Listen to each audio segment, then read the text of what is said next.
¿Ya? Bien, partamos entonces con nuestra querida área que es ecografía. ¿Ya? La ecografía, a diferencia de las otras modalidades que hemos visto hasta ahora, es un área bastante simple.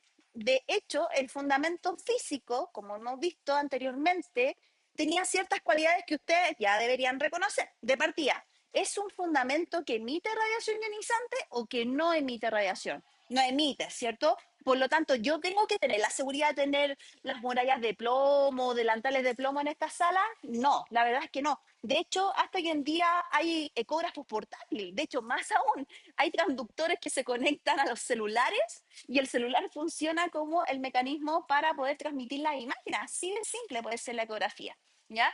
Sin embargo, no deja de ser fundamental el rol tanto de quien opera el ecógrafo como la asistencia al profesional que está tomando la ecografía, que en este caso sí o sí son ustedes, chiquillos. Y si hay algo que me ha dado la experiencia es que ustedes son amas o amos y señores de ecografía. O sea, arman las agendas, ven quién entra y quién sale, el meneo de los pacientes, el flujograma clínico, almacenaje, bodega, que la punción. Ustedes son los asistentes de los médicos, por lo tanto, esta área pareciera simple, pero créanme, chiquillos, ustedes tienen uno de los mayores roles en el mundo de ecografía, ¿ya? Ahora, el fundamento físico que nosotros tenemos en ecografía es mucho más simple, a diferencia de radios, porque aquí no ocupamos la radiación. Ahí sí, la radiación X como modalidad de diagnóstico, como si lo hacíamos en rayos, en mamos, ¿cierto? En escáner, sino que en este caso nosotros ocupamos la onda mecánica. ¿Qué cualidades tenía la onda mecánica, chiquillos y chiquillas?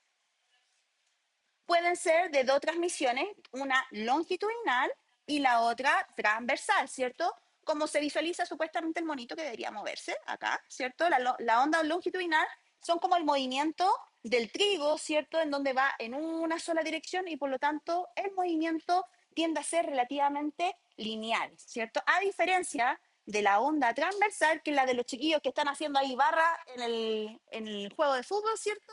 Hay una especie de oscilación con la cual yo voy a interactuar con la materia. Entonces, para estos escenarios es fundamental entender que, si bien es cierto, nos pueden servir todas, es la transversal la que nos va a permitir para el uso diagnóstico en ecografía. ¿Y por qué es importante entender el tipo de onda?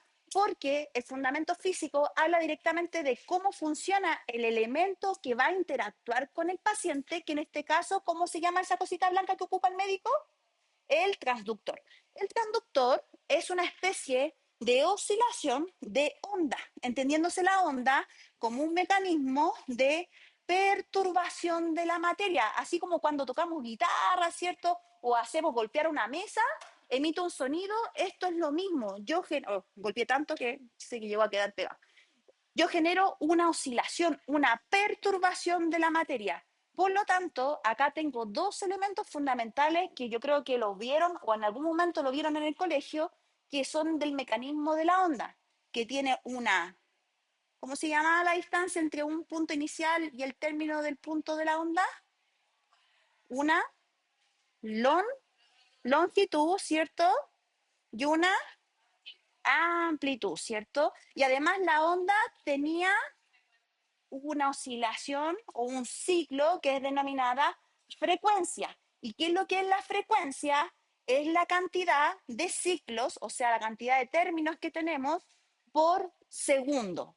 Esta unidad o esta forma de unidad es la que nosotros vamos a trabajar en ecografía, vamos a trabajar en frecuencia. Y la unidad de frecuencia se llama Hertz, ¿cierto? Bien, entonces, nosotros como sabemos y ya trabajamos con una onda mecánica, nosotros en la naturaleza tenemos este instrumento a diestra y siniestra, claro que sí. De hecho, hay algunos animales que perciben ciertas frecuencias que nosotros como humanos no logramos percibir. Los delfines, por ejemplo, los murciélagos, las libélulas, algunos insectos. De hecho, las ballenas emiten una frecuencia hermosa, el canto de las ballenas son maravillosas, ¿cierto?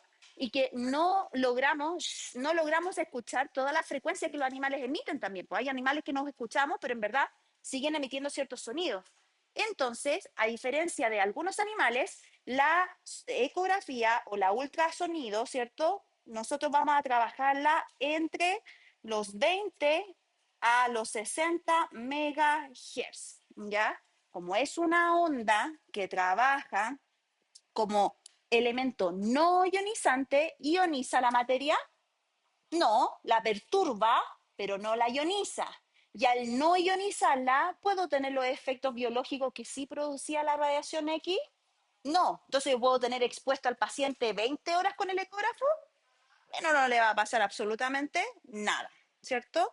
Bien, entonces la ecografía lo que hace es literalmente perturbar el cuerpo, o sea, mandarle choquecitos de sonido, técnicamente es sonido, son ondas mecánicas que constantemente están estimulando al paciente de manera de generar este efecto oscilatorio en el cuerpo, ¿cierto? Ahora, ¿cómo lo logra? A través de, como ustedes conocían, el transductor, y el transductor tiene unas pequeñas piedritas que logran este efecto, o sea, este efecto pulsátil, así como clave Morse, pero en un efecto oscilante. ¿Cómo se llaman estas piedritas? Elementos piezoeléctricos. ¿Ustedes sabían que los cuarzos chiquillos tienen propiedades piezoeléctricas? Los cuarzos, para que sepan, son cristales, al igual que los cristales piezoeléctricos que tienen transductor. Y de hecho, si uno los pone al sol, deberían oscilar por la fuerza de energía que absorben y por lo tanto vibran en un efecto piezoeléctrico muy similar a los transductores. Por eso es bueno en la casa, en un rinconcito, tener una piedrita por ahí, no le hace mal a nadie, y limpiarla de vez en cuando. ¿Ya? ¿Ah? Además, y de hecho, nosotros tenemos propiedades piezoeléctricas en el cerebro. En la glándula pineal, porque tenemos dos glándulas principales, la hipofisiaria y la atrás, la pineal. La pineal cumple funciones de regulación circadiana, específicamente en la regulación de la melatonina, que es la hormona del sueño. Pero además, adentro se ha descubierto que tiene ciertos cristales que también tienen propiedades piezoeléctricas. Y de hecho también se hace alusión que puede generar estados alterados de conciencia. Pero eso es para hablarlo en otro momento, chiquilla, porque es un mundo y un campo de estudio que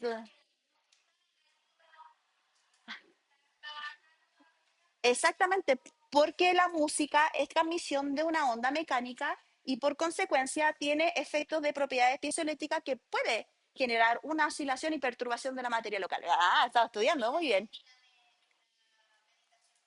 Ujú.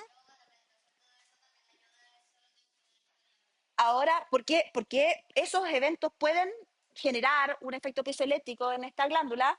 Porque el cerebro, ¿qué es lo que genera? ¿Cuál es la función básica del cerebro? ¿Qué es lo que pasa en el cerebro? La sinapsis. ¿Y la sinapsis qué es lo que es?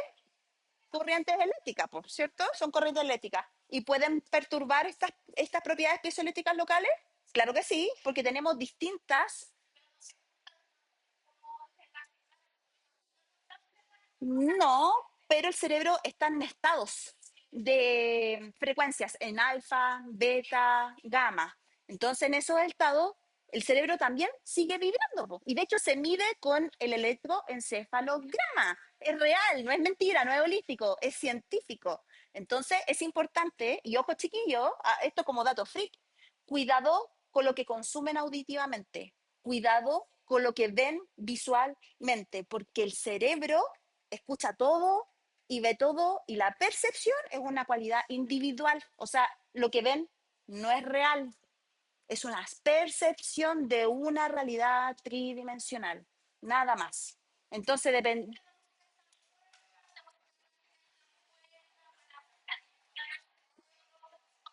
Exactamente. Po. O sea, tiene ciertas cualidades en frecuencias que permiten. De hecho, no es lo mismo un tono en escala de la que una canción en escala de sol, por ejemplo. No es lo mismo. Se lo digo, años estudiando música y toda la razón. O sea, el cerebro cambia, cambia completa. Y ojo con lo que se alimentan, chiquillos, porque el cerebro también responde al tipo de químicos con el cual nosotros interactuamos metabólicamente.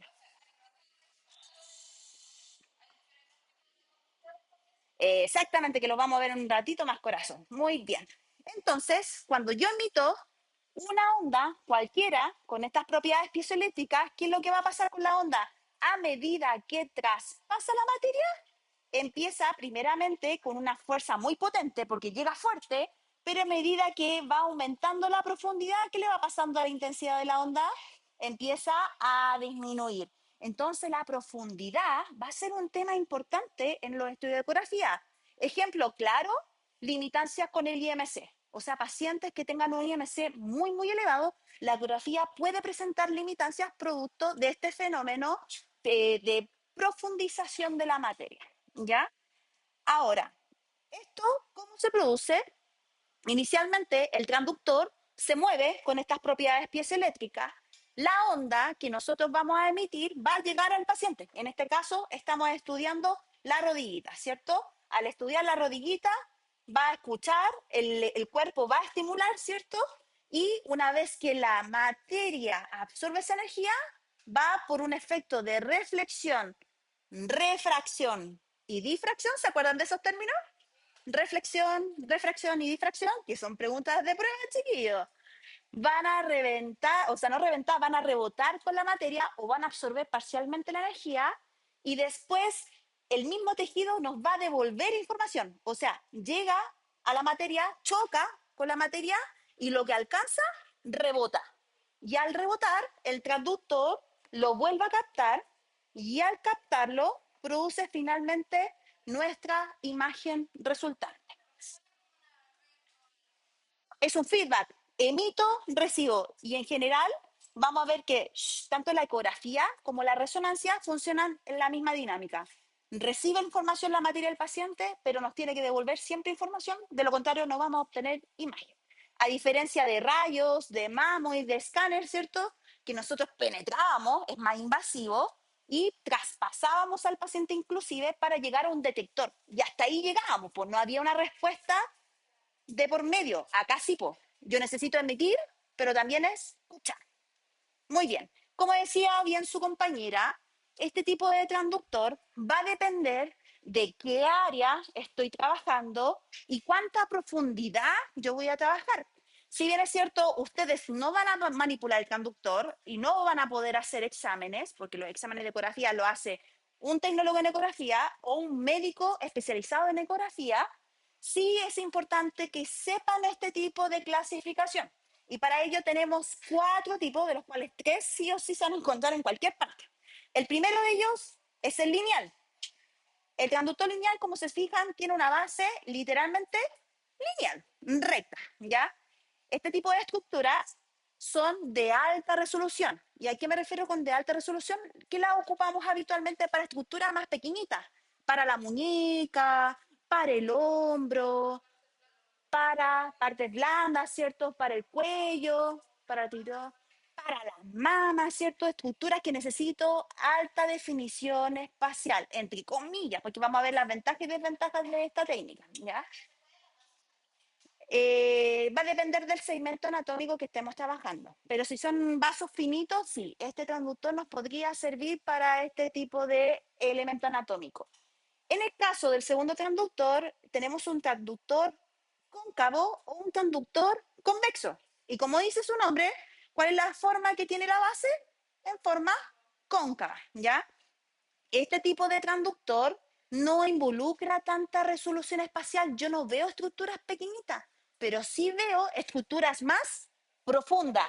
Caso típico, chiquillo, el embarazo y lo más justo, ya, po, cuando uno va por apendicitis, ¿cierto? O cuando le duele la vesícula, ¿cierto? ¿Qué estudios le hacen? Una ecografía de abdomen, ¿cierto? Entonces, este tipo de transductor me permite ver con poca definición, pero sí me permite ver órganos muy, muy profundos, ¿ya? Y el tercer transductor, que se llaman phase array, ¿cierto? Que son conductores más finos y que tienen un punto central, son mucho más localizados porque definen alta resolución, ¿cierto? Pero para estructuras muy, muy específicas. Se ocupan poco, pero suelen ocuparse para muñeca, para mano, para dedo, para pacientes a veces neonatos, ¿cierto? En donde yo necesito ver estructuras muy, muy pequeñas, ¿cierto? Entonces tenemos fase. Fase, ahí. Phase array se llaman. Fase con doble S, array o transductores sectoriales. O sea, son muy selectivos, ¿ya? Entonces tenemos tres tipos de transductores. El transductor lineal, que es para estructuras finas de alta resolución y poca profundidad. El cóncavo, que es para baja resolución espacial, pero mucha profundidad. Y tenemos el phase array o el sectorial, que me voy a focalizar en algún punto particular y habitualmente son elementos superficiales. Yo no busco profundidad, sino que busco superficialidad. Típico los estudios de los tendones, alguna lesión en la ingle, típico que se producen las hernias, articulación, alguna lesión en particular que se quiera ver, esos son más específicos, son puntos más específicos, ¿cierto? En la ecocardio la ocupan solamente los cardiólogos. Esa área no la trabajamos en imagenología, porque necesita ser cardiólogo con especialización en imagen y su especialización en ecografía. No es un mundo que abarquemos hoy en día. Ahora, como bien dice acá, a mayor frecuencia de las ondas, mejora la resolución espacial. La resolución de, le vamos a poner aquí, espacial. Pero, como dijimos anteriormente, mientras más resolución espacial, ¿qué es lo que va disminuyendo? La profundidad, ¿ya? ¿Y a qué se refiere con resolución espacial? A medida que aumenta la frecuencia, que mientras más cortita sea la longitud de onda, yo voy a tener la posibilidad de ver estructuras más pequeñitas, producto que las ondas están más juntitas entre sí.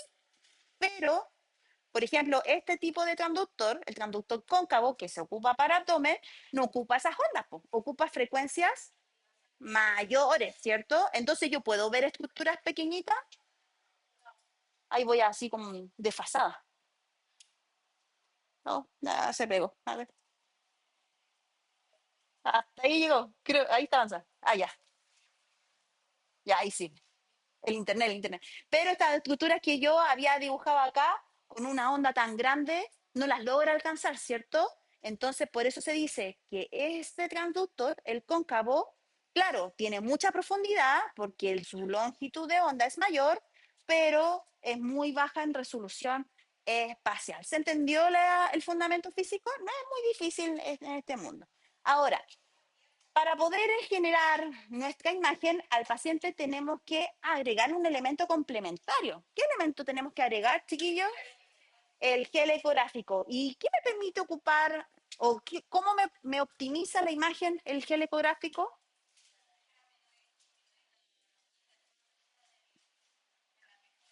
Ah, estuve viendo el video. Muy bien, sí. Po.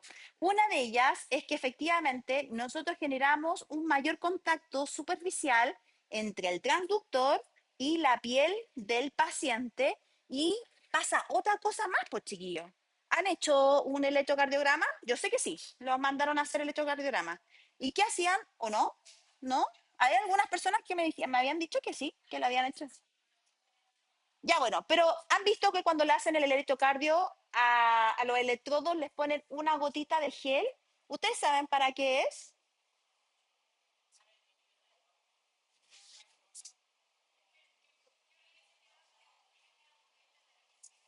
¿Ya? ¿Y qué hace el gel? ¿Será un conductor o no?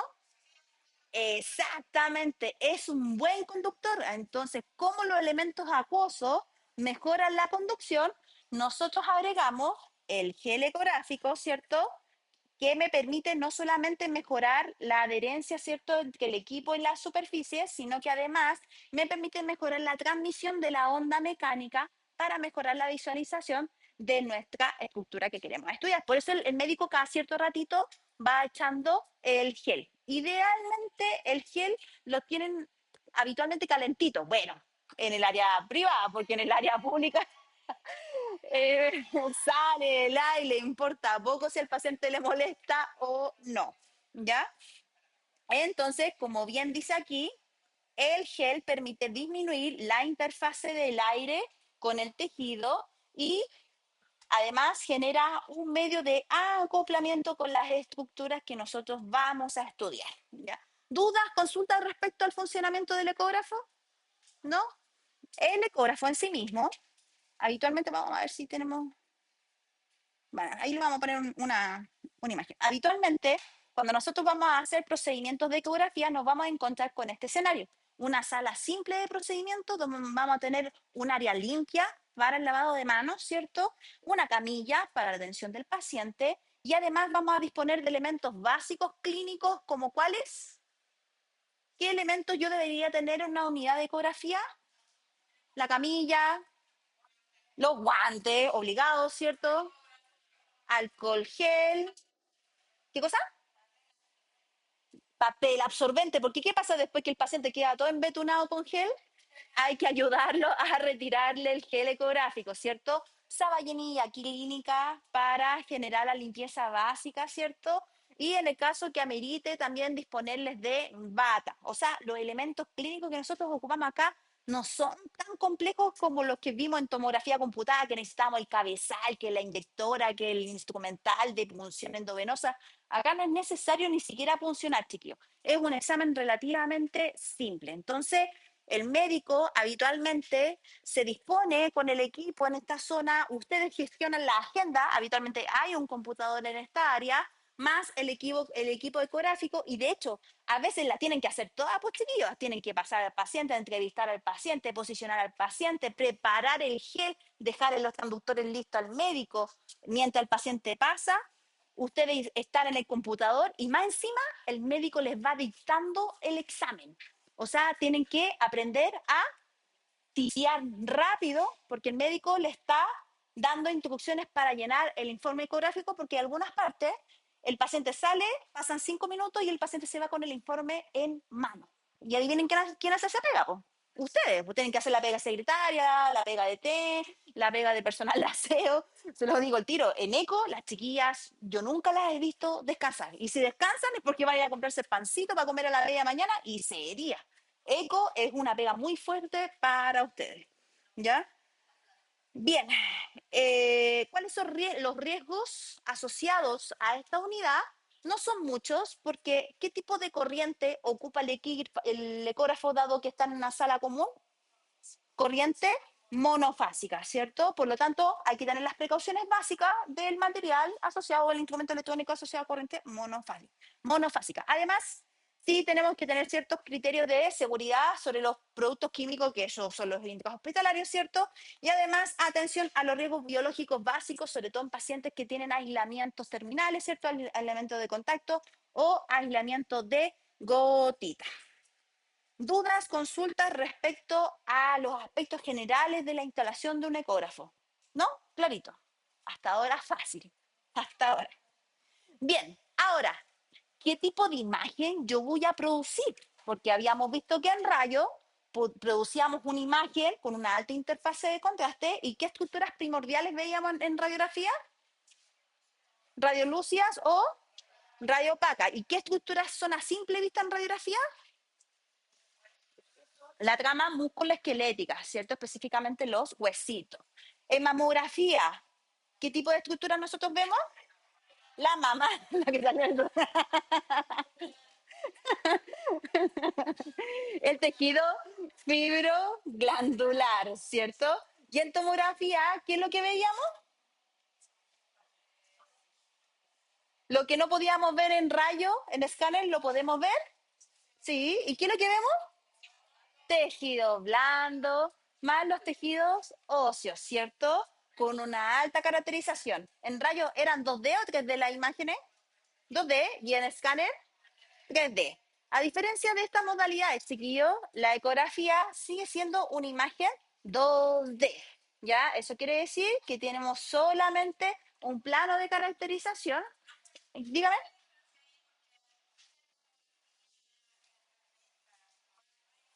Ah, pero es que eso es más pirulay, pues chiquilla. Porque desde la imagen 2D, hoy en día existen software, inclusive ahora deben estar generándose modelos de inteligencia artificial que permitan replicar la reflexión y difracción de la onda, que permite caracterizar imágenes tridimensionales, ¿ya? Ahora, ustedes dirán, ¿tiene utilidad clínica la imagen 3D? La verdad es que ninguna, ¿ya? Es solamente para la fotito, para ver la naricita del bebé, para ver la carita, para ver las facciones, porque a veces los niños durante el examen generan cierta respuesta facial. Son estímulos nomás, pero siguen habiendo respuestas faciales. Eso es lo bonito. Y digamos que es como marketing. Es, la, es un lujo, es un pupurrí. Es como que en vez de dárselo en un papel de diario, se lo dan en un papel de regalo. Son solamente mercantil, igual que en escáner. En escáner nosotros tenemos la imagen básica y podemos hacer reconstrucciones tridimensionales. En muy pocos casos, la imagen tridimensional funciona como un mecanismo de planificación quirúrgica, pero es muy raro. Habitualmente lo que muestran cuando van a las ventas de los equipos son esos monos los que venden. Pues. Pero en el diario vivir, la imagen axial y las reconstrucciones MPR, que son las más utilizadas, son las que se usan en el mundo clínico. ¿Ya? Como les decía anteriormente, la imagen ecográfica tiene una dimensión 2D. Eso significa que trabaja en una onda o en una caracterización dimensional básica, ¿ya? Ahora, ¿qué tipo de planos yo voy a adquirir? El más habitual y el que ustedes conocen es el plano transversal, ¿cierto? En donde el ecógrafo o el transductor, hagamos que este es el transductor, se pone literalmente como un corta, no sé cómo llamarlo, como cortes de jamón, ¿cierto? Que permite revisar la parte interna mirada así desde un plano como si fuera axial, pero en este caso se llama transversal, ¿cierto? Ejemplo claro son estos monitos que tienen esta figura, bueno, estos productos del tipo de transductor también, un poco se alcanza a ver el monito, ¿ya? El otro plano que nosotros podemos adquirir es el plano opuesto, po, el plano perpendicular, o sea, el plano longitudinal, ¿ya? El plano longitudinal, en vez de poner el transductor cortando al paciente, lo vamos a cortar en posición lateral, ¿cierto? Entonces, el transversal va a cortar como lonjitas de jamón al paciente, o sea, vamos a mirar al paciente como si estuviéramos profundizando desde un plano axial y el segundo plano se llama longitudinal, ¿cierto? Que vamos a hacer como si estuviéramos viendo pacientes desde un plano sagital, ¿ya? Ahora, todos los transductores, vamos a dibujar acá un transductor, todos los transductores tienen un puntito al lado. Cuando vayan a la práctica, pídale al médico o a la persona encargada si les puede mostrar el transductor y todos van a tener un puntito. ¿Y qué significará ese puntito al lado? En radiografía, ¿qué hacíamos para marcar el lado derecho? Poníamos una moneda, ¿cierto? Aquí podemos poner moneda, no, pero sí podemos disponer el transductor con un elemento que permita identificar el lado derecho que se está adquiriendo el paciente. Entonces, habitualmente el transductor cuando se pone en posición, ¿cómo se llama esta posición?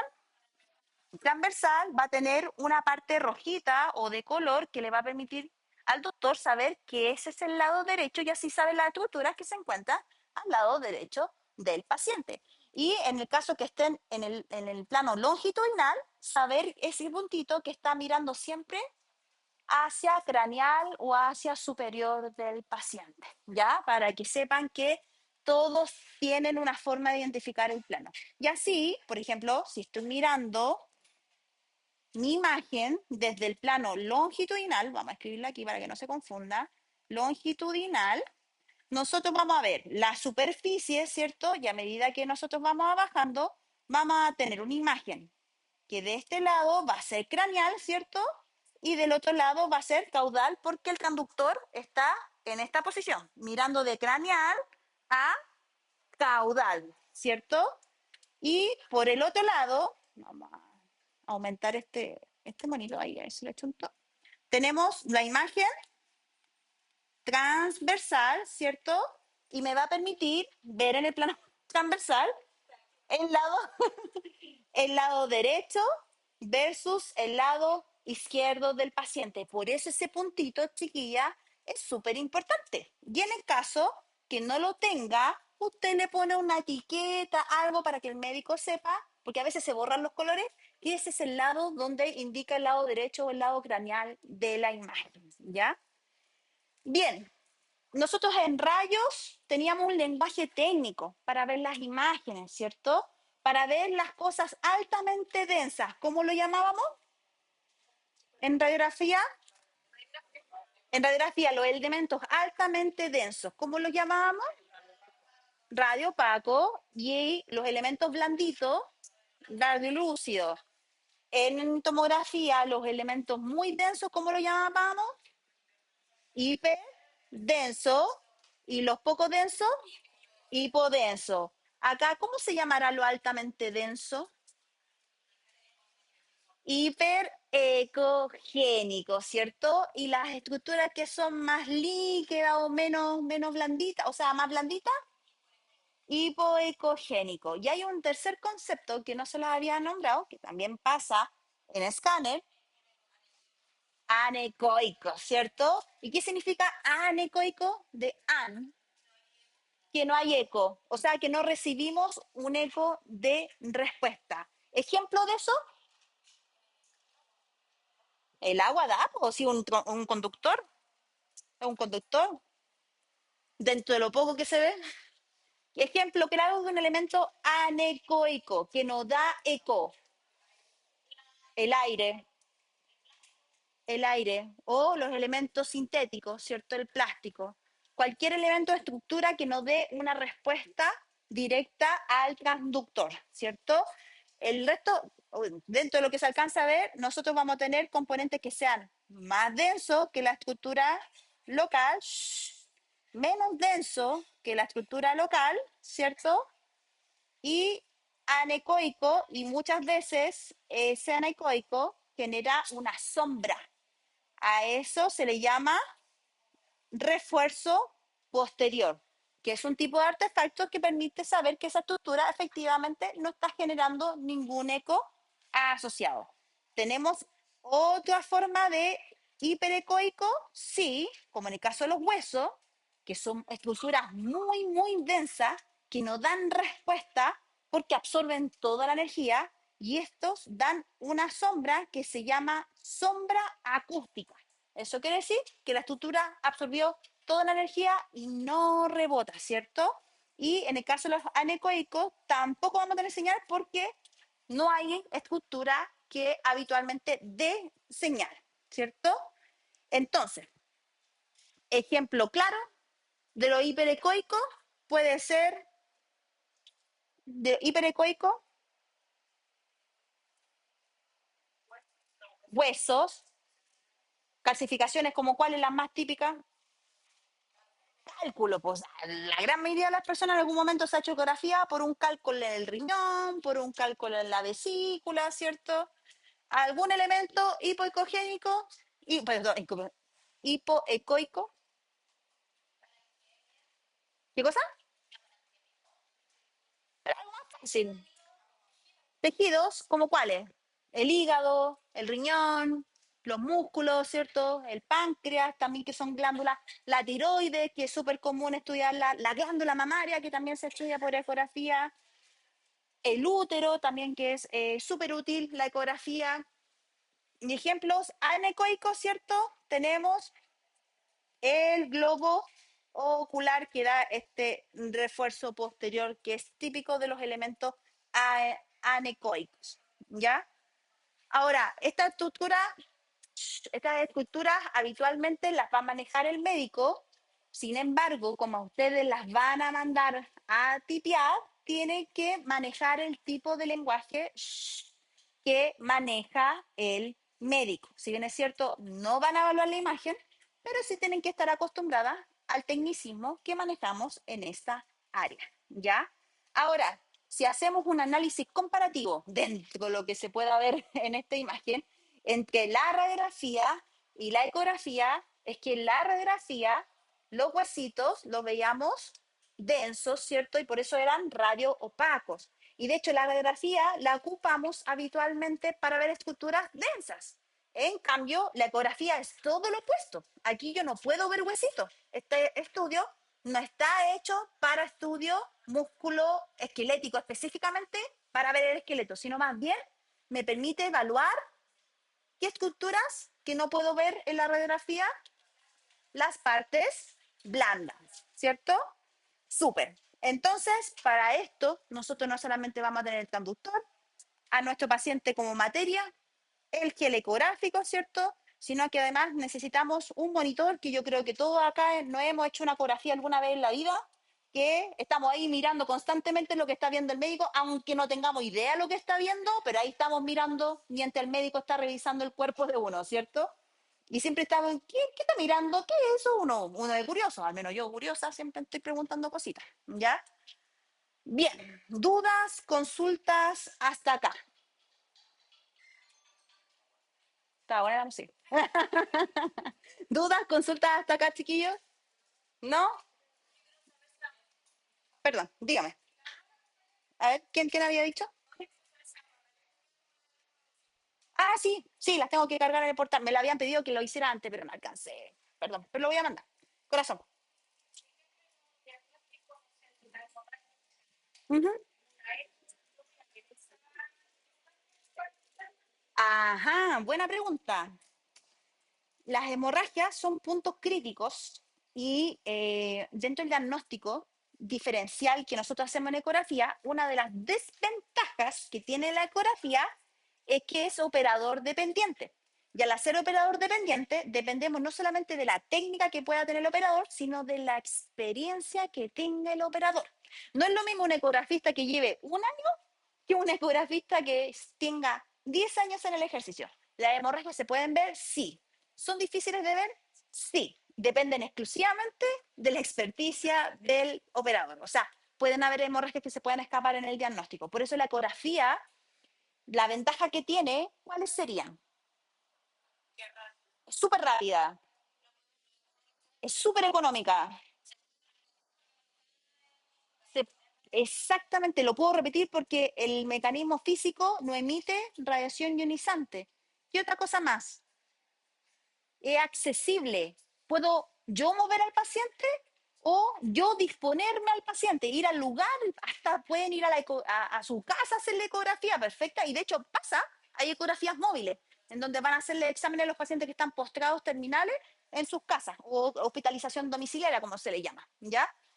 Pero la desventaja es que no tiene la resolución espacial, como hemos visto en otras modalidades imaginológicas, y además, como su compañera preguntó, es operador dependiente. Eso quiere decir que dependemos netamente de la experiencia del operador que está manejando el equipo. ¿Ya? ¿Alguna otra duda? A ver.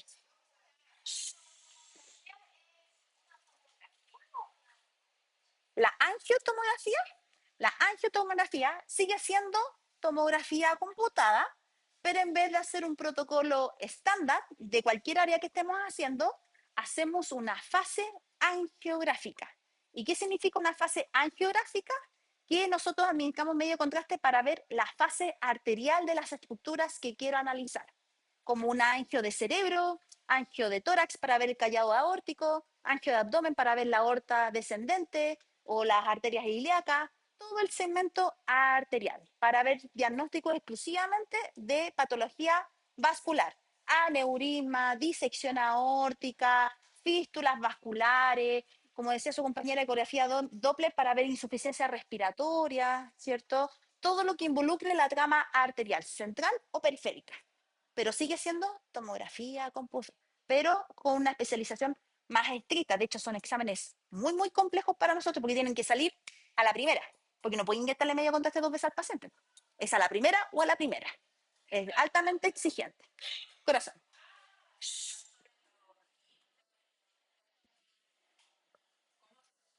Los quistes, habitualmente el quiste, ¿qué es lo que es? Una masa. ¿Y qué tiene adentro de la masa? Líquido. Por lo tanto, ¿cómo deberíamos verlo? ¿Hiperecoico o hipoecoico? Hipoecoico, porque su densidad es más alta que el hueso o es más baja que el hueso. Es más baja que el hueso. Entonces, como es más baja que el hueso, que es una de las estructuras más densas que tenemos en el cuerpo, se denomina hipoecoico. ¿Ya?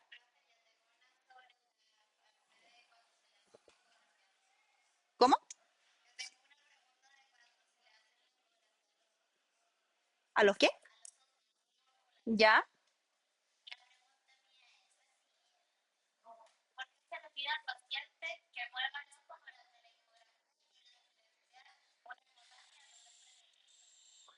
Buena pregunta, buena pregunta. Pero estamos hablando del desprendimiento cristalino. Sí, porque el cristalino, ahí entramos en bioquímica. ¿De qué está compuesto el cristalino? ¿Qué es el cristalino? Es literalmente la pequeña lupa que tenemos en el ojo. Y esa lupa con el tiempo empieza a fibrosarse. Y la hemorragia, a diferencia de, se considera un elemento, un tejido dentro del cuerpo, ¿cierto? Entonces, ¿quién es más denso? ¿El cristalino o la hemorragia? El cristalino. Entonces, dependiendo de la densidad, yo puedo diferenciar y además el movimiento me permite saber si se mueve, es más probable que sea sangre, versus si no se mueve, es más probable que sea el cristalino. Ejemplo, ¿ya? Mira, qué buena esa pregunta. Otro ejemplo típico, los cálculos a la vesícula. ¿Algunos ha tomado algún examen para el cálculo de vesícula? Sí, litiasis vesical. Muy bien. En este tipo de exámenes al paciente le piden ayuno. ¿Para qué le piden ayuno? ¿Por qué necesitamos pedirle ayuno en estudio de abdomen?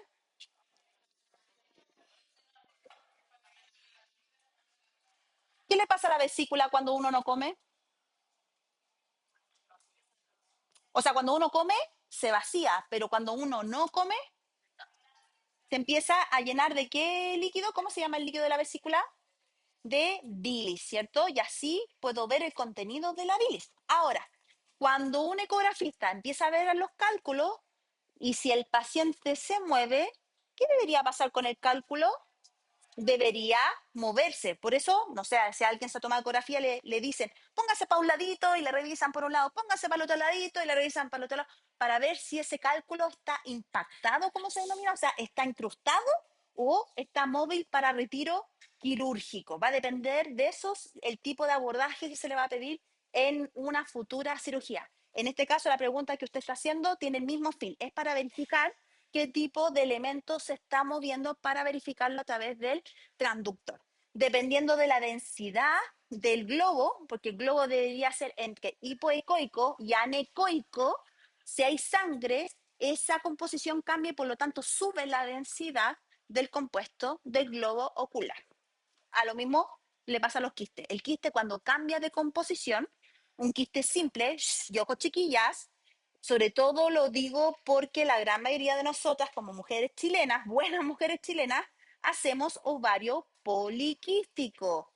Y los quistes, cuando no son vigilados, pueden cambiar su composición y hacerse malignos. Un quiste simple se puede convertir en un quiste de alta malignidad.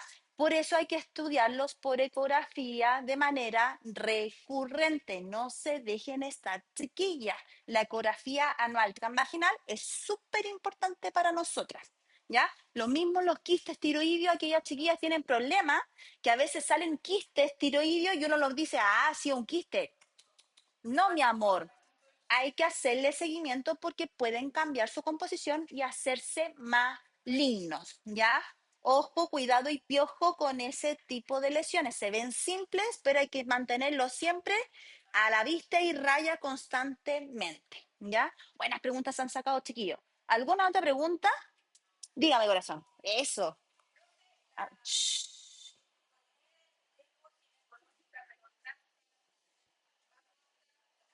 va con un transductor transductal.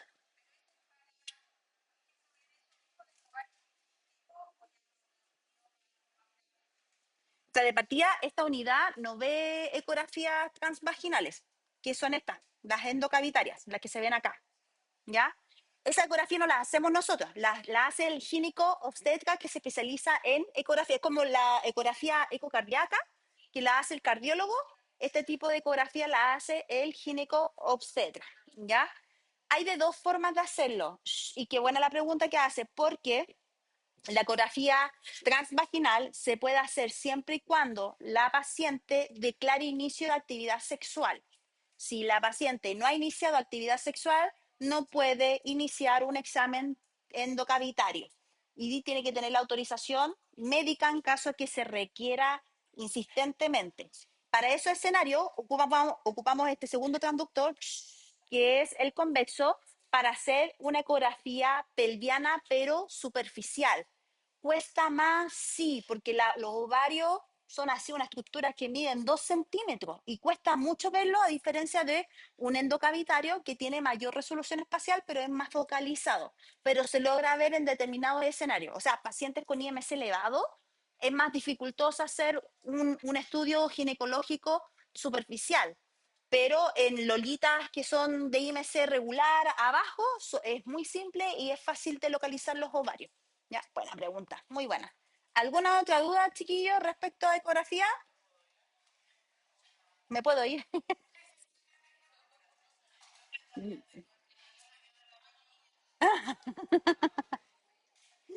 Vamos a lo más lindo del mundo de la imaginación. Buena pregunta, buena pregunta. Su compañera pregunta, ¿por qué es necesario vejiga llena? Y aquí voy a ampliar su pregunta. ¿Por qué necesitamos ciertas preparaciones en ecografía? Y vamos a ver que no solamente en ecografía, sino que vamos a ver que hay otras áreas de imagenología que necesitamos ciertas preparaciones. Porque la vejiga es una estructura rígida a nivel anatómico o una estructura flexible. Flexible, ¿cierto? Sobre todo cuando estamos ahí a punto de hacernos, uno anda caminando como caballito hasta llegar al baño, ¿cierto? Y a veces uno no alcanza y pasó lo que tenía que pasar, ¿cierto? Lamentablemente. Por lo tanto, nosotros generamos cierta flexibilidad. Ahora, ¿para qué es útil llenar ciertas áreas que son, entre comillas, cavitadas? Ya sea la vejiga, que se llena de orina, ¿cierto? La vesícula, que se llena de bilis. Y vamos a ver que en tomografía computada le pedimos a los pacientes que tomen agua para llenar qué cosa? La cámara gástrica, ¿cierto? Nos permite evaluar las paredes lo más estiradas posible y así evaluar si existen tumores o presencia de cálculos o algún otro elemento patológico que sea normal del mecanismo básico de estas cavidades, estas zonas cavitadas, como se le llama, ¿ya? O que tengan algún contenido anterior, porque si están replegadas, como se le denomina clínicamente, las paredes se engruesan y pueden esconder pólipos, por ejemplo, los pólipos vesiculares, ¿cierto? Los pólipos vesicales, que son estructuras muy pequeñitas que no logramos ver si no está llena la estructura, ya sea de bilis o de orina. Pero eso lo vamos a ver en la segunda unidad cuando necesitamos ver las preparaciones que ustedes deben indicar para el tipo de examen que nosotros vamos a estudiar.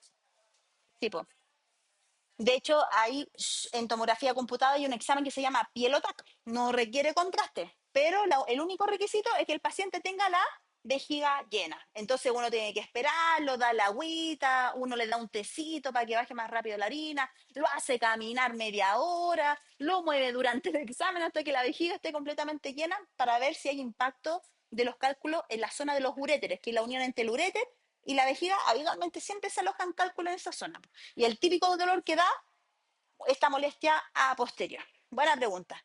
¿Alguna otra pregunta, Eneco, para pasar a esta? ¿Qué hora es a todos estos chiquillos? Ah, nos queda, no, no, son las 5. Nos queda ratito.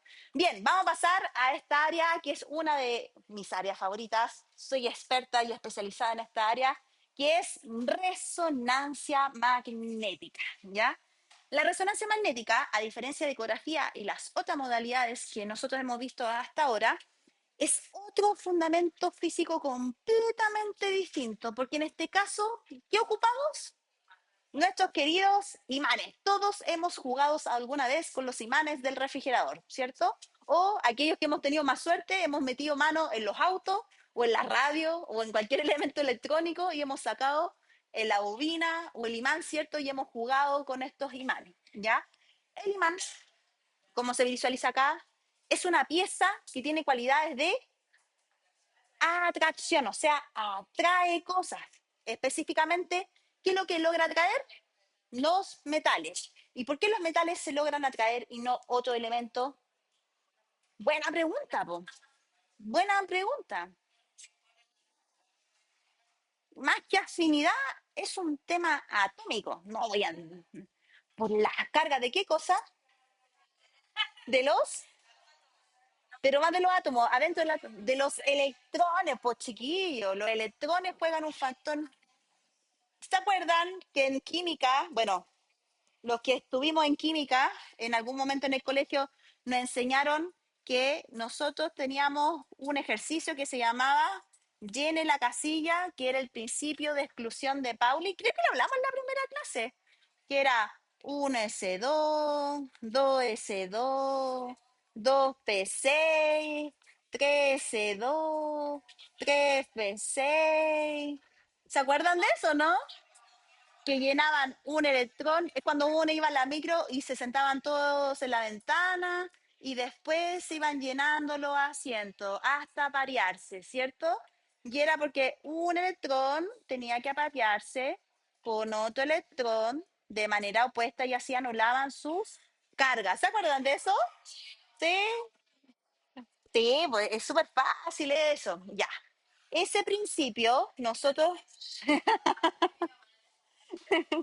ay, que a mí me encanta la química. ¿Ah?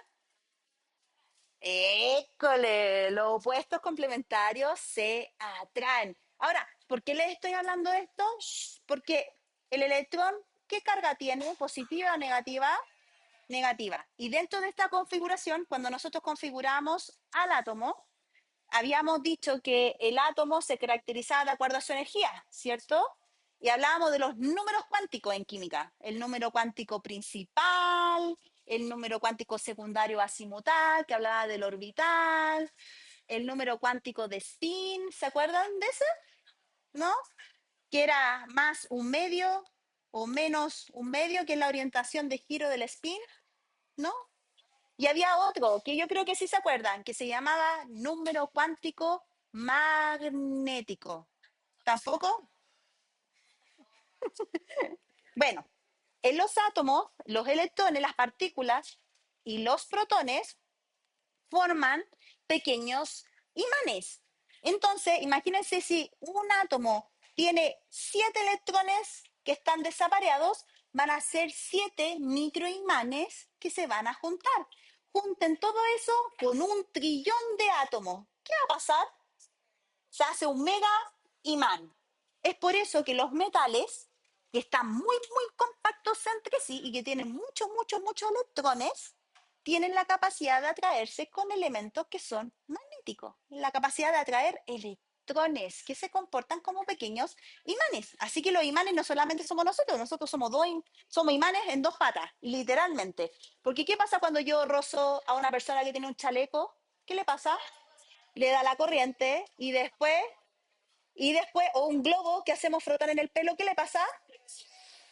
Eso también es magnetismo, chiquillos. Somos elementos conductores. Entonces, ¿nosotros podemos encontrar imanes en la naturaleza? Claro que sí. Un lugar típico, Magnesia, ¿cierto? Donde encontramos nuestra querida magnetita. Adivinen dónde hay magnetita aquí en Chile. En la isla de Pascua, por el exceso de volcanes que hay en la zona y es producto de que los imanes se producen en lugares donde hay muy alta la presión o cargas altas de calor. Por eso los volcanes son lugares idóneos para ir a buscar imanes naturales, ¿ya? Entonces, cuando nosotros hablamos de un imán, no, la piedra volcánica no tiene propiedad. De hecho, uno toma la piedra volcánica y es súper liviana, pero hay lugares alrededor del volcán que sí se produce la magnetita. De hecho, en Isla de Pascua hay una piedra que se llama el ombligo del mundo, porque es una de las pocas zonas que existen en el mundo que existen magnetita pura, o sea, piedras que son imantadas. ¿Ya? Bien, magnetita magnetita. Ahora, ¿por qué les hablo todo esto, chiquillos? Porque las magnetitas o en general los imanes o los elementos imantados van a tener dos polos.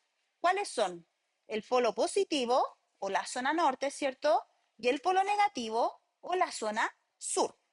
Ahora, esto es importante porque los materiales en toda la naturaleza y todo lo que nosotros creamos van a cambiar su comportamiento de acuerdo a lo que habíamos hablado recién, pues, a la cantidad de electrones que tenga la materia, ¿ya?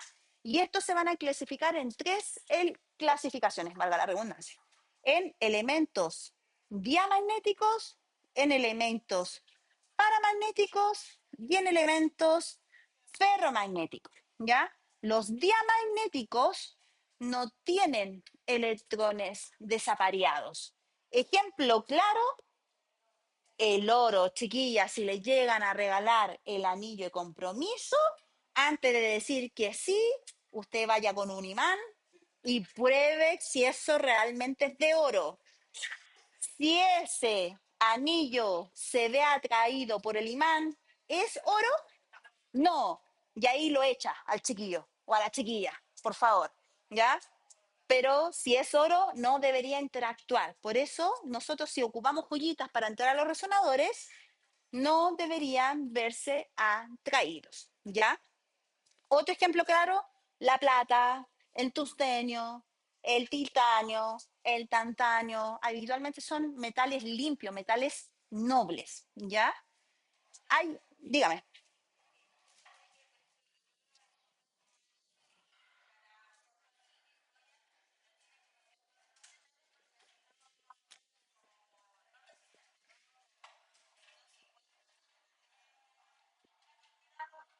exactamente, pues yo digo eso con lo que discuto día a día con los médicos y no lo entienden, pero bueno, ¿quién es uno para ir justificando esas cosas, cierto? Ajá, tranquila, vamos para allá, vamos para allá. Hay una segunda clasificación, ojo chiquillo, que esto va a ser pregunta de prueba. Hay una segunda clasificación que son los elementos paramagnéticos. ¿Y qué significa? Que se atraen frente a los imanes, pero su atracción es más fuerte, más débil, débil, ¿cierto? Ejemplo claro, el aluminio, el cobre, el acero inoxidable que ocupamos en el área médica, ¿cierto? Y los elementos ferromagnéticos, ¿cuáles son? Fierro, níquel y cobalto. Esos tres son únicos y exclusivos. Eso es pregunta de prueba, chiquillos. ¿Qué materiales no pueden entrar bajo ninguna instancia de resonancia magnética? Fierro, cobalto, hierro o fierro, da igual. Digo, da igual. Hierro, cobalto o níquel. Cualquiera de los tres. ¿Ah? Buena pregunta. Habitualmente pueden ser aleaciones de titanio con acero inoxidable o de cromo cobalto o de acero inoxidable con titanio. Va a depender del grado de resistencia que necesita el metal de acuerdo al tipo de estructura que va a sostener. Si una plaquita chiquitita puede ser más componente de titanio que acero inoxidable. Si hay otro que es más flexible, como los alambres quirúrgicos, necesitamos más componentes de acero inoxidable. Y así sucesivamente. Va a depender del grado de flexibilidad que necesita el metal. Muy buena pregunta.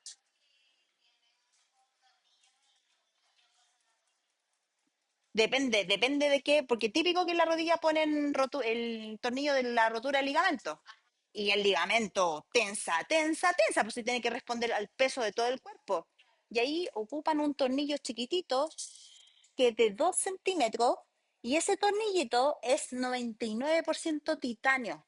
Y ese puro pedacito cuesta como 6 millones. Así una cosita, porque es titanio puro, en su máxima nobleza. ¿Y por qué? Porque habitualmente es muy compatible con el cuerpo. A diferencia de las aleaciones de cromo cobalto, por ejemplo, que ponen en el servicio público a las caderas, que hacen frecuentemente infecciones postquirúrgicas. Porque es de cromo y de cobalto. No es ni siquiera de acero inoxidable, el acero inoxidable es más flexible. ¿Ya? Y así se dan, dígame.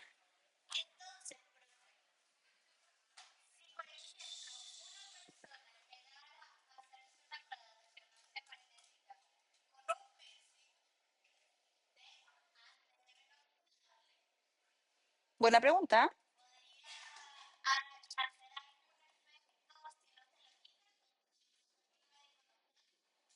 Si tiene un piercing, ¿qué deberíamos hacer?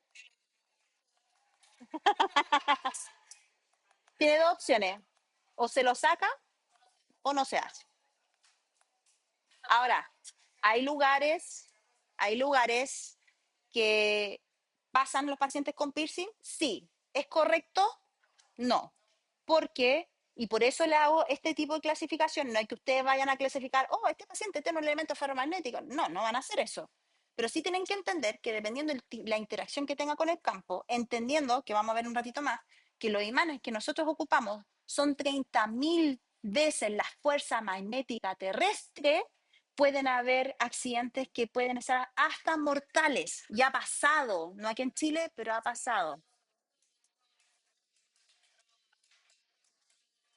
Tanque de oxígeno y le reventó la cabeza. No, no le golpeó, la reventó. Y después hicieron la simulación con una sandía para verificar el impacto de proyección y a cuántos viajó ese tanque de oxígeno. Fue a más de 200 kilómetros por segundo.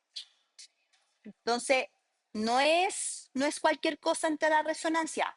Pagan más, pero el riesgo es altísimo, chiquillos. Literalmente tenemos que estar con un detector de metales, así como ponernos un poquito pesados. No, no lo hacemos hoy en día, pero es importante saber qué elementos habituales se usan en la clínica para saber si interaccionan con el campo, interacción parcialmente con el campo o simplemente son un riesgo inminente para el paciente porque pueden ocuparse como un efecto proyectil, ¿ya? Ahora, ejemplos claros de ferromagnético: los tornillos, las tijeras, los fonendos, los lápices, las agujas de las bránulas, las mariposas, las tijeras quirúrgicas, algunas bandejas clínicas. O sea, todo lo que se ocupa en el área clínica es un riesgo inminente dentro de esta sala. Entonces, yo puedo dejar pasar al médico que viene con el fonendo, que el laringo y la agacha la espada. Muy médico será, pero el chiquillo me tiene que esperar hasta que nosotros validemos que esté en las condiciones para poder entrar a esta unidad. Si no me lo puede echar, pues de pronto a lo mejor me puedo echar al médico y la responsabilidad va a ser mía. Yo no cargo con ese muerto, literal. ¿Ya? Bien, entonces, ahora que entendemos cómo funcionan los imanes, ¿qué es lo que es resonancia magnética nuclear? Es el fenómeno físico en el cual ciertas partículas, como ya hemos visto, pueden absorber pulsos de radiofrecuencia bajo un campo magnético. ¿Y eso cómo lo logra? Con tres elementos fundamentales.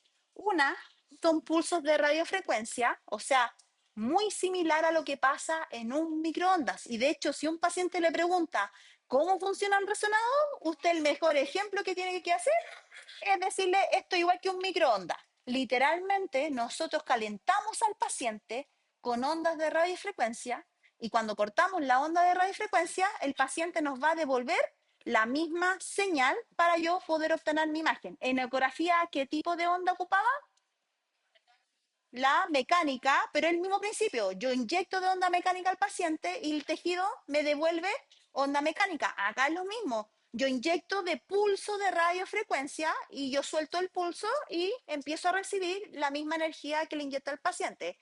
Un campo magnético muy fuerte, ¿cierto? Y átomos que puedan entrar en resonancia. Y el átomo que ocupamos en resonancia magnética, ¿cuál es? El hidrógeno. ¿Y por qué el hidrógeno lo ocupamos en resonancia magnética?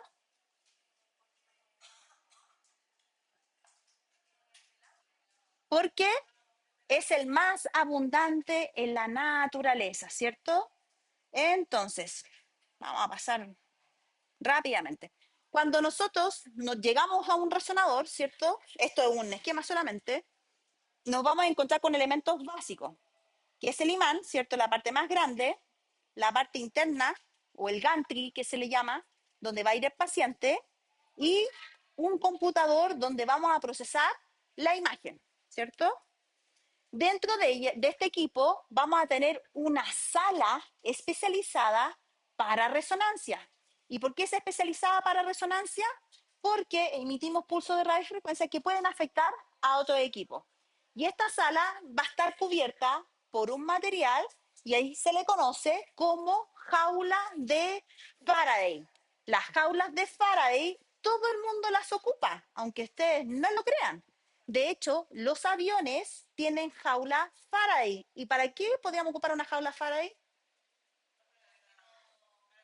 Para los rayos.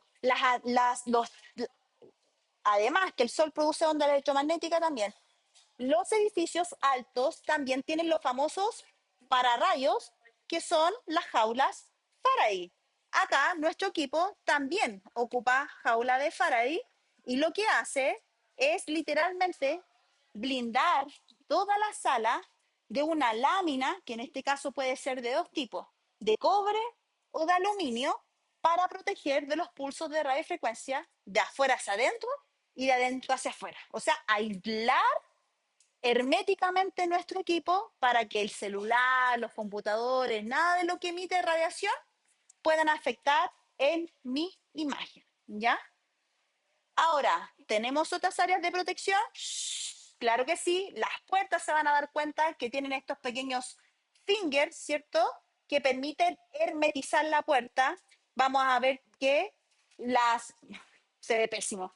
Pero la pantalla comando, el vidrio que hace que uno vea al interior del equipo, también tiene una malla, así como la de los microondas. ¿Han visto que el microondas tiene como una lámina negra llena de circulitos?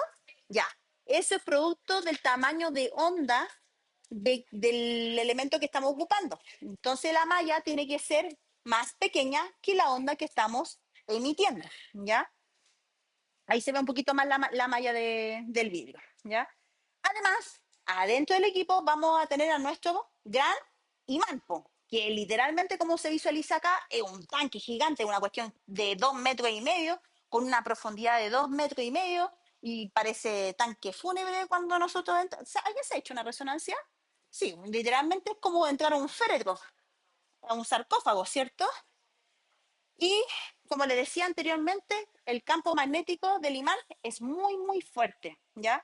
Ahora, habíamos dicho, chiquillas, por favor, habíamos dicho que los imanes, o sea, que los equipos en imagenología en general, ¿qué es lo que producían consecuentemente? Calor. Y este equipo no deja de quedar exento a eso. Por lo tanto, necesitamos un sistema que enfríe mucho más que en el escáner. ¿Qué ocupábamos en el escáner habitualmente?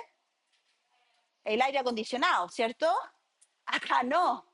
Acá necesitamos elementos que ocupa la NASA principalmente, elementos criogénicos, o sea, un sistema de criogenización. Y para eso ocupamos nuestro querido helio, ¿cierto? El helio es un súper líquido. De hecho, el típico que cuando hacen cargas de helio uno habla así como, ya, eso es súper habitual porque cambia la variación local de los tejidos, pero no vamos a meter en eso de ahí. Bueno, la cuestión es que el helio es nuestro elemento que permite enfriar al equipo. Y lo interesante del helio es que el helio puede estar en dos estados, en estado líquido y en estado gaseoso. ¿Cuál creen ustedes que es más peligroso, el líquido o el gaseoso? El gaseoso. ¿Y por qué el gaseoso puede ser más peligroso? ¿Y el gas produce más presión o menos presión? Más presión. Entonces, uno de los criterios, ahí se ve el helio, uno de los criterios más críticos del sistema de criogenización en seguridad es que se produzca un evento que no deseamos. ¿Cómo se llama ese evento? El famoso quench, ¿cierto? Y el quench es una liberación exacerbada del helio que puede ser por tres causas. Manualmente, y esto es pregunta de prueba, manualmente, cuando el paciente o el operador está en riesgo vital y tenga que bajar el campo magnético, porque el sistema de criogenización mantiene el alto campo magnético. Un quench espontáneo, que puede ser porque la presión del helio gaseoso es muy, muy alta y se liberen las válvulas, ¿cierto? O el quench controlado, que es cuando los ingenieros bajan gradualmente el helio para despegar las cosas que se quedan pegadas en el resonador. Ejemplo claro, y que ha pasado en muchas clínicas aquí en Santiago, que nos falta el auxiliar de aseo muy amablemente y lo hacen con buena intención, van entrando con sí y todo al resonador y la silla no es compatible. ¿Y qué les ha pasado?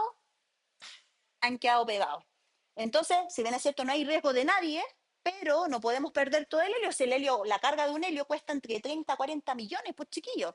Entonces, mucha plata. Los ingenieros empiezan a bajar y a medida que empiezan a bajar el helio, ¿qué es lo que empiezan a hacer?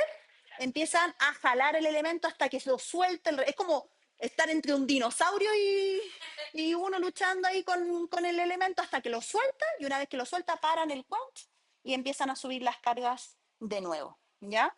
Pero eso lo hace ingeniería, ¿ya?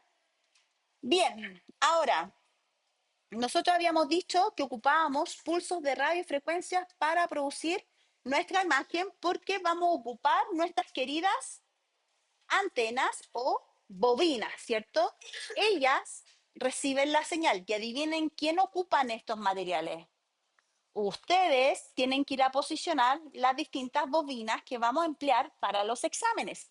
La bobina hay de varios tipos y las más comunes son las que nosotros vamos a ver acá, que pueden ser de cabeza, ¿cierto? De rodilla, de hombro, de abdomen, de mama, ¿cierto? De muñeca, ¿de qué otra cosa más? De tobillo y de pie. Dígame,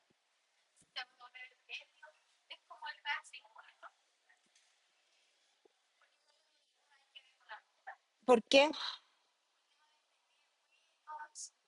Hay que entrar en física más dura para entender el tema del helio. Ya, el helio es un súper líquido. Y al ser un súper líquido, es que por eso, po, el helio se considera en la tabla periódica un gas, pero también tiene la cualidad de ser un líquido, pero no un líquido común, es un súper líquido. ¿Y qué significa un súper líquido? Significa que puede llegar a temperaturas más bajas, inclusive al cero absoluto,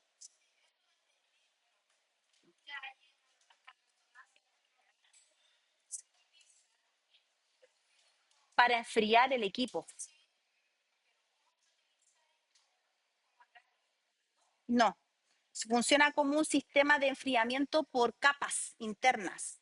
Es como, ¿han visto el refrigerador? ¿Han visto el refrigerador cómo funciona el refrigerante? Sí, que tiene ductos. Ya. El helio funciona de forma muy similar dentro del resonador. Hay ductos adentro del resonador que permiten enfriar ciertas áreas del imán. De manera de que el helio, cuando empieza a calentarse el equipo, absorba el calor que está produciendo y se lo lleve para afuera. Y hace la conversión con el agua para llevarse el calor. Y después vuelve, pasa por un pistón que se llama la cold head, lo aprieta y de pasar de un estado gaseoso vuelve a pasar a un estado líquido. Entra al equipo, pasa en el líquido, aumenta la temperatura, pasa en estado gaseoso, sale del sistema, lo entrega con el agua, vuelve a los fountains y así se la lleva. De hecho, qué buena pregunta, de hecho es el típico sonido que tiene el resonador. ¿No han escuchado cuando han estado los resonadores que empieza?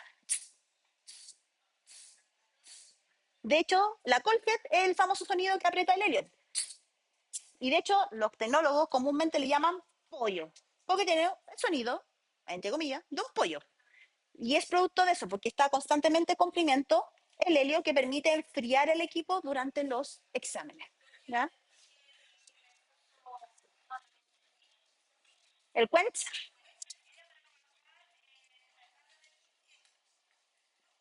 no, el quench es para liberar el helio.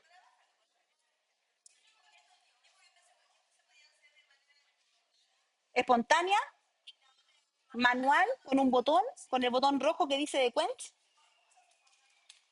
cuando se libera automáticamente. Ahí no hay control. Y es porque la carga de helio está más sobrecargado en estado gaseoso que en estado líquido. Es una compensación entre gas y líquidos. O sea, están los dos estados dentro del sistema. Objetivo, enfriar la máquina, porque el resonador emite mucho calor. ¿Ya? Ahora, como les decía anteriormente, entramos al tema de las bobinas. Las bobinas son estos receptores que ustedes van a poner al momento de posicionar al paciente y son estas estructuras las que van a captar la señal. Importante, chiquillos, que estos elementos son muy caros y no se pueden golpear por nada del mundo. Una bobina cuesta entre 20 a 50 millones, aunque sean las más chiquititas, cuesta muy cara. ¿Por qué? Porque son muy especializadas, ¿ya? Y por lo tanto, como llevan señal, también pueden generar corriente. Y uno de los efectos críticos que tiene este examen es que el paciente durante el examen puede tener riesgo de quemaduras, como los calcetines de cobre, ¿cierto? ¿De qué cosa? Ah, mira, ahí está el ejemplo del efecto proyectil. Las bobinas son de plástico, con cobre y aluminio, y en algunas partes pueden ocupar metales nobles, por eso son muy caras, porque tienen que ser compatibles para resonancia. Si se fijan acá, este es el ejercicio que se hizo en donde pusieron un efecto proyectil con una sandía y simularon ese accidente que hubo en Estados Unidos. De hecho, son dos los accidentes que han pasado en Estados Unidos.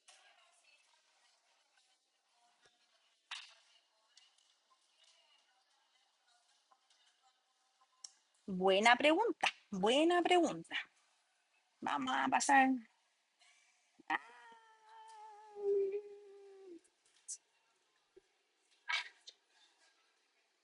¿Dónde está? ¿Dónde está? ¿Dónde está? ¿Dónde está? ¿Dónde está? ¿Dónde está? Ahí está. Las quemaduras se producen por los pulsos de radiofrecuencia. Han metido el pollito asado con arroz a calentar en el microondas, ¿cierto? ¿Cuánto tiempo le dan? De- Pero así hago los pájaros. 2 minutos, 10 minutos. ¿Le han dado 7 minutos?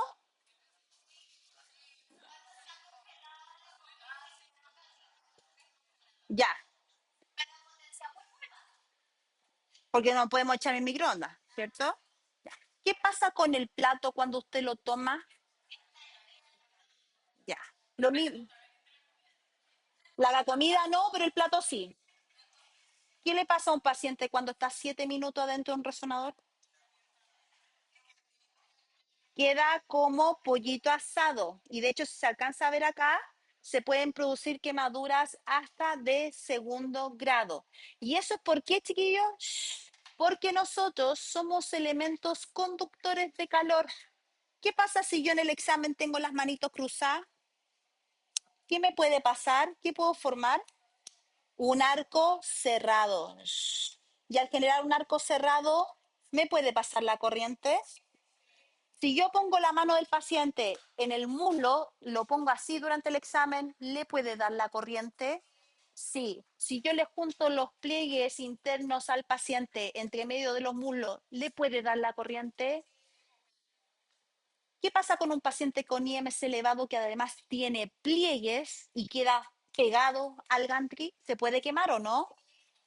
Entonces, ¿qué tenemos que hacer para esos pacientes? Tenemos que aislarlo, ponerle aditamientos que permita disminuir el contacto entre pierna, mano, entre manos, ¿cierto? Y evitar cierres, cierres de circuito corporal, mano con muslo, muslo con muslo, pierna con pierna. Hay que evitar esos contactos para evitar las quemaduras, ¿ya?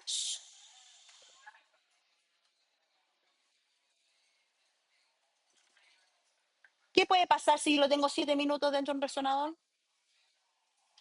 Por eso le pregunto, ¿cómo yo ahí le puedo negar el examen? No. ¿Pero qué tengo que hacer entonces? Una, ocupar estos aditamientos. Dos, ocupar sábanas. ¿Y por qué tengo que ocupar sábanas? ¿Qué va a pasar con el paciente si le empieza a dar calor adentro? Y el sudor que tiene es un conductor porque tiene electrolitos. Entonces, el riesgo de que genere un AR con un paciente con IMC elevado es mucho más alto que un paciente que tenga IMC más bajo. Ahora, dígame,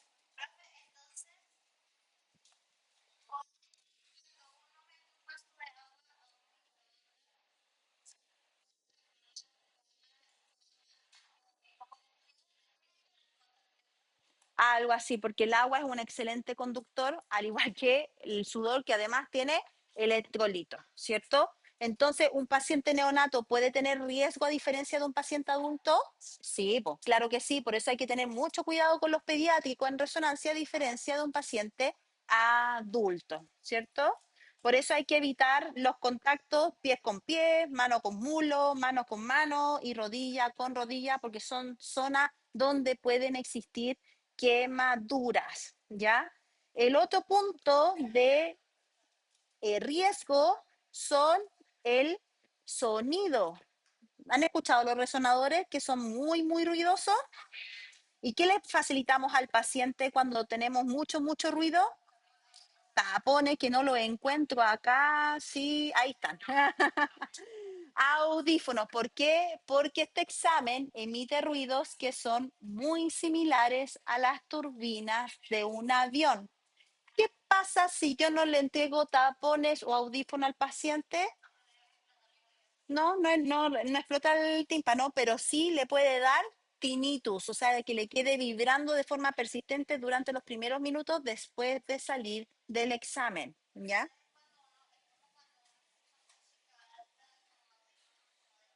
Ajá. Después uno queda con esa sensación. Ya, eso le pasa exactamente a los pacientes. Entonces comprenderán, chiquillos, que los riesgos en resonancia son muchos. Y se fijan, que es lo otro que quería hablar, que tenemos áreas de seguridad, ¿ya? Las áreas de seguridad son muy particulares porque son de alto riesgo. Y habitualmente en las unidades de resonancia tenemos esa línea roja.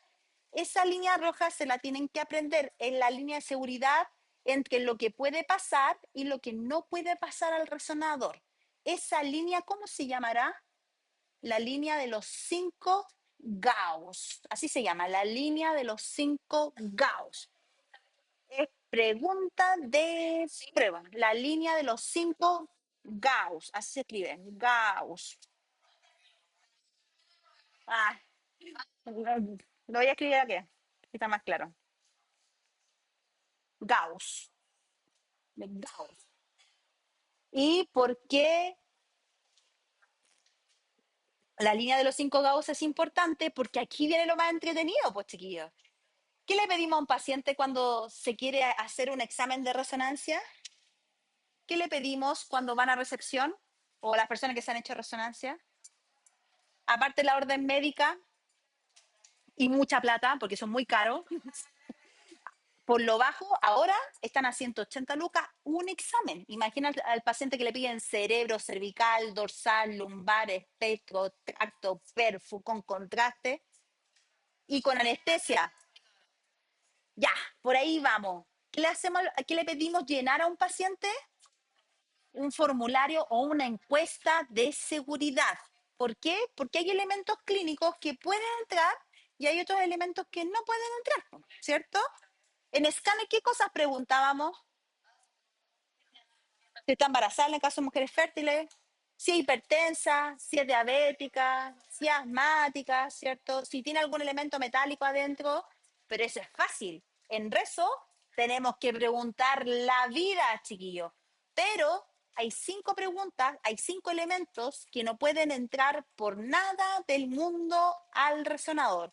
El primero y el que no se le puede olvidar por nada marcapasos no compatibles, porque hay compatibles con resonancia, ¿ya? Marcapasos no compatibles. El segundo elemento que no puede entrar, el que ocupan a los niños cuando tienen problemas auditivos congénitos, o, ¿cómo se llaman clínicamente? Prótesis endococleares, ¿ya?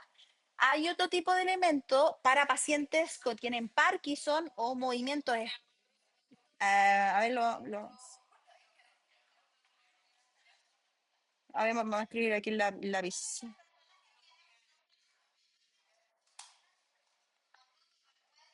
¿Se alcanza a ver? No, no se alcanza a ver nada. A ver. Eh, Hoy no se ve nada, chiqui. No se ve. Se llama prótesis endococlear. De cóclea, cóclea.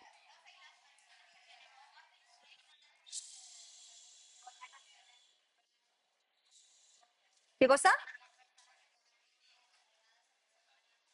Buena pregunta.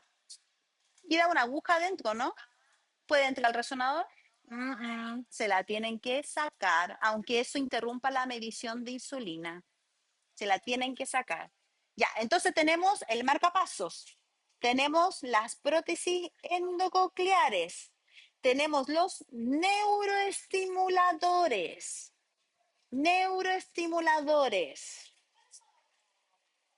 son aquellos elementos muy similares a la prótesis endococlear, pero se ocupan a nivel del cerebro para regular los espasmos no controlados, para regular el Parkinson también que se ha visto, o para regular estímulos del nervio vago que regulan la motricidad del sistema digestivo, para generar el peristaltismo que no lo logra producir el cerebro. O sea, el cable lo ponen aquí en el cerebrito y le ponen un cable que llega hasta el intestino o en la columna si así lo amerita. ¿Ya? Dígame. Shh. ¿Ah? El impranol o la T de cobre. Las dos. ¿Y el impranol puede entrar? Sí, puede.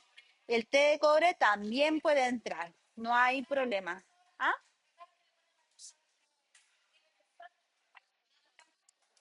No. Los transitorios no pueden entrar al resonador tampoco. Todo lo que sea dependencia que emita un conductor, o sea, una conducción eléctrica, no pueden entrar a los resonadores. Buena pregunta. Pero primero partamos con lo que no puede entrar bajo ninguna instancia. Marcapaso, prótesis endococlear, neuroestimuladores, chiquillos, sobre todo los chiquillos que trabajan en la construcción o con metalurgia, esquirlas oculares. Si han tenido accidentes que han tenido elementos metálicos orbitarios, intraorbitarios, no pueden entrar al resonador bajo ninguna instancia, porque puede estimular el nervio óptico y sobreestimular el nervio y generar una sinapsis exacerbada, una convulsión, y hasta ahí llegó el paciente por un pequeño pedacito de metal, ¿ya? Y finalmente, las expansiones de mamas electrónicas para expandir la piel y así hacer reconstrucciones biológicas. Eso es típico de las pacientes con cáncer de mama. Expansores mamarios electrónicos. Expansores mamarios electrónicos. Dígame. ¿A qué cosa? ¿El PET? ¿Del PET CT? Es que en ese caso va a depender de lo que quiera buscar, porque el PET CT ve metabolismo. La tomografía. Cuando los pacientes tienen condicionalidades que no pueden entrar al resonador, la mejor opción es la tomografía computada. O radiología intervencional si quieren evaluar algo a nivel intravascular. ¿Ya? Ahora, como ustedes han preguntado, estas son las 5 que obviamente que voy a preguntar en la prueba, porque son 5 nomás. El otro es un mundo infinito de condicionalidades, por eso se llama contraindicaciones relativas o condicionales, ¿ya? La que preguntó su compañera, ¿qué pasa con los brackets, con los tratamientos dentales? ¿Pueden entrar a resonancia? Sí, pero no todos. Los brackets tienen un alambre. Ese alambre no es compatible. De hecho, si usted se intenta acercar, el equipo le va a tirar y le puede hasta desprender el bracket. Ya ha pasado, porque la fuerza es bastante fuerte. Sí, eso sí, no hay problema. O sacarse el arco y entrar solo con los brackets, porque los brackets son de aluminio o de acero inoxidable. ¿Qué otra condición? La T de cobre. También puede entrar, no hay problema. Las prótesis de cadera, las prótesis de rodilla, todo lo que sea osteosíntesis endocorpórea pueden entrar, sí. Pero ¿qué pasa con un metal? ¿Se absorbe radiofrecuencia? ¿Qué le puede pasar al paciente? Se puede quemar, literal. Entonces, ¿tengo que hacer un examen más largo o más corto? Mucho más corto. Y para eso, ¿qué le tengo que facilitar al paciente? Aparte de una sabanilla para guardar y mantener el sudor al día, la bombita de, la alarma de seguridad para decirle al paciente que en el caso que sienta algún estímulo, nos avise a través de la alarma. Porque ¿cuánto dura más o menos una imagen de resonancia? Al menos 20 minutos. 20, 25 minutos. ¿Cuánto nos demoramos en rayo?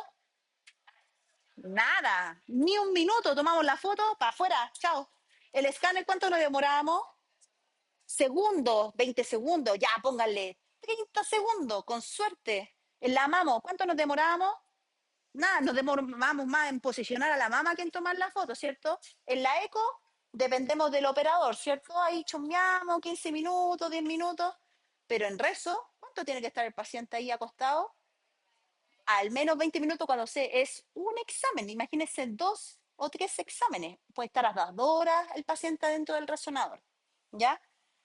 Entonces, los elementos condicionales habitualmente son elementos metálicos y esos siempre se tienen que notificar.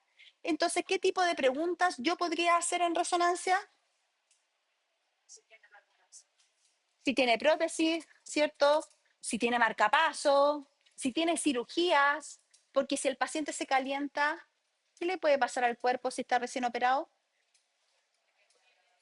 Puede exacerbar la cirugía y el lecho quirúrgico. Si el paciente tiene fiebre, ¿le podemos aumentar la fiebre? Sí, pues. De hecho, por cada hora de examen aumenta 1 grado corporal sistémico. Entonces, si un paciente entra con 39, a la hora va a llegar a los 40, ¿puede ser una convulsión? Perfectamente, ¿ya? Entonces, para terminar, chiquillos, ya con esto termino. Los elementos metálicos son los elementos que nos van a causar problemas en el equipo de resonancia a diferencia de las otras modalidades. Como vieron ustedes, ¿cuál es el fundamento básico en esta modalidad? ¿Qué ocupamos para hacer resonancia? Un imán. ¿Qué otra cosa ocupamos para hacer resonancia? Las bobinas. ¿Qué otra cosa más? Pulsos de radiofrecuencia, ¿cierto? Y nuestro equipamiento central que recubre la sala, ¿cómo se llama? La jaula Faraday. ¿Y con qué enfriamos el equipo? Con el helio a través de qué sistema, ¿cómo se llama? El sistema de criogenización, ¿cierto? Y ese sistema de criogenización tiene peligros. ¿Qué puede pasar? ¿Qué produce? ¿Cómo se llama el fenómeno que produce? El famoso quench, ¿cierto? Acuérdense del Grinch. Quench, no tiene ninguna analogía, pero no importa. El Grinch, quench, ¿cierto? Quench, así, tal cual. Quench, ¿cierto? ¿Y qué tenemos que hacer con el paciente para cuidarlo de todas estas cosas, de las quemaduras y todos los riesgos asociados al examen? Posición,